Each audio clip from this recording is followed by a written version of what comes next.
আসসালামু আলাইকুম ওয়া রাহমাতুল্লাহি ওয়া বারাকাতুহু। প্রিয় দর্শক, আপনারা দেখছিলেন প্রশ্ন উত্তরের পর্ব। গত পর্বের নিয়ে এই পর্বে আবার প্রশ্ন নিয়ে যাচ্ছি আমরা মোহাম্মদ আরিফ আব্দুল্লাহ ভাইয়ের কাছে।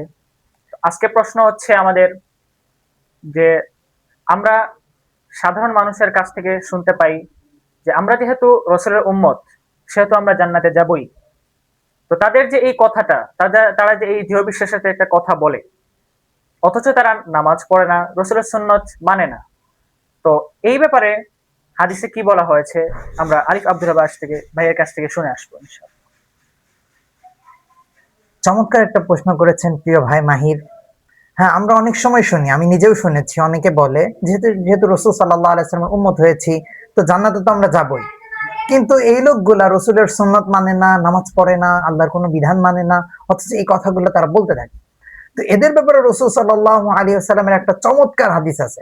আল্লাহ রসুল সাল্লাল্লাহু আলাইহি ওয়াসাল্লামও বলেছেন যে কুল্লু উম্মতি ইয়াদখুলুনাল জান্নাতা ইল্লা মান আবা, যে আমার প্রতিটা উম্মত জান্নাতে যাবে শুধুমাত্র ওই ব্যক্তি ছাড়া যে অস্বীকার করে।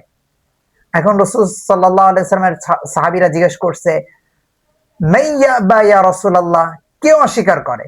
তখন রাসূল সাল্লাল্লাহু আলাইহি ওয়াসাল্লাম বলেছে, মান আতাআনি দাখালাল জান্নাহ ওয়া মান আসানি ফাকাদ আবা, যে আমার আনুগত্য করবে সে জান্নাতে প্রবেশ করবে, আর যে আমার অবাধ্য হবে, আমার আনুগত্য করবে না, সেই ব্যক্তি হলো অস্বীকারী, আর সে আমার উম্মতের মধ্যে গণ্য হইতে পারে না। কাজী রাসূল সাল্লাল্লাহু আলাইহি ওয়াসাল্লামের আনুগত্য করলে আমরা তার উম্মতের মধ্যে গণ্য হব, আর অবশ্যই আমরা জান্নাতে যাব। তাদের বিশ্বাস ঠিক আছে কিন্তু তাদের কর্ম ঠিক নাই। আল্লাহ তাআলা আমাদেরকে রাসূল সাল্লাল্লাহু আলাইহি ওয়াসাল্লামের পরিপূর্ণ আনুগত্য করার তৌফিক দান করুন। আমিন।